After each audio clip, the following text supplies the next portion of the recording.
प्रिय भाई बहनों, आज हम आपको इस भौतिक जगत की सच्चाई क्या है, बुद्ध ने कैसे समझाया है। मध्यम निकाय ग्रंथ के प्रथम सूत्र में, मूल पर्याय सूत्र में भगवान बताते हैं कि ये सृष्टि 4 मूल तत्वों से बनी हुई है: जल, वायु, अग्नि, पृथ्वी।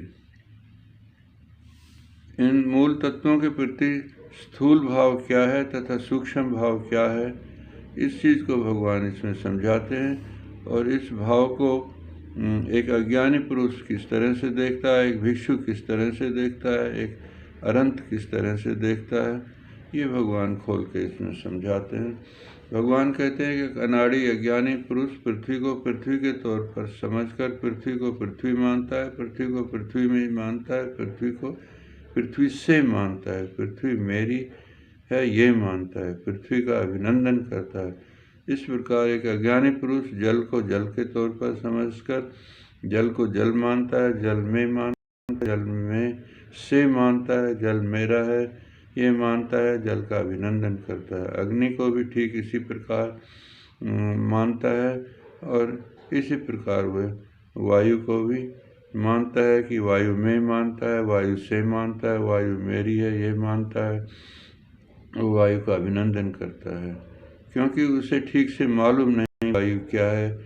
ध्यान योग से उसे पृथ्वी, जल, अग्नि, वायु को सूक्ष्म दृष्टि से कभी देखा ही नहीं, तो वो ऊपर ऊपर चीज़ों को कैसे मानता है।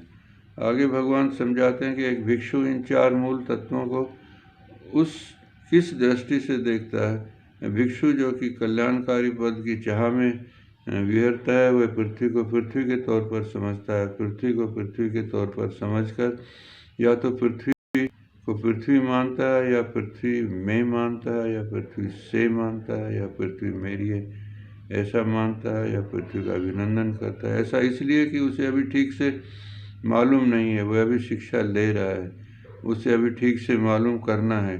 पृथ्वी, जल, वायु, अग्नि चारों मूल सूक्ष्म कणों से मिलकर बने। वे सूक्ष्म कण भी स्थिर नहीं हैं, वे भी निरंतर चलायमान हैं।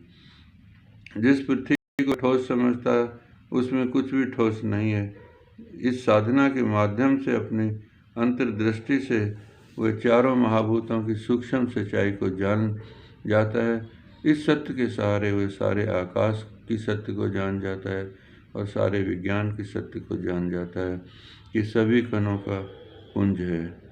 आगे भगवान कहते हैं कि जो अनंत हो गया उसे अभी आश्रव समाप्त हो गए हैं, उसमें कोई राग नहीं बचा हुआ है। वह वीत राग है, वीत कामी है, ब्रह्मचर्य का पालन करता है। उसने सांसारिक भार को उतार फेंका है, निर्वाण को प्राप्त कर चुका है, उसके सांसारिक बंधन नष्ट हो चुके हैं, वह भली प्रकार जानकर मुक्त हो चुका है।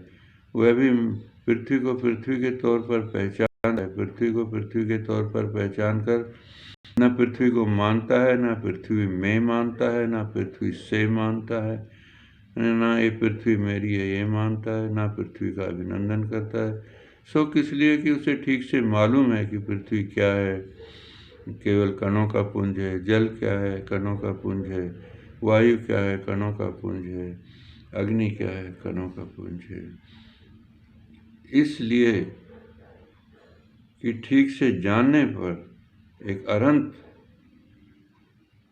से राग के कारण उसके सभी लगाव नष्ट हो गए हैं, वह वीतराग हो चुका है। एक अनंत, उसके सभी भेद नष्ट हो गए हैं, वह वीत द्वेष हो गया है।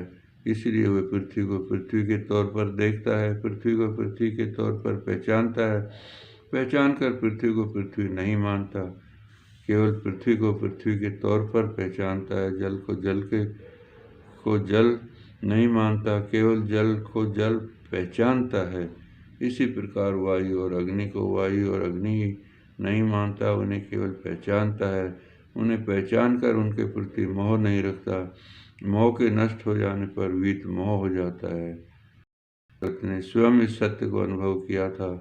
वे भी पृथ्वी, जल, अग्नि, वायु को केवल पहचानते थे और पहचान कर तृष्णा से मुक्त थे। तृष्णा ही दुख का मूल है। तृष्णा से मुक्त होकर तत्वों को पहचान कर दुख से मुक्ति प्राप्त होती है।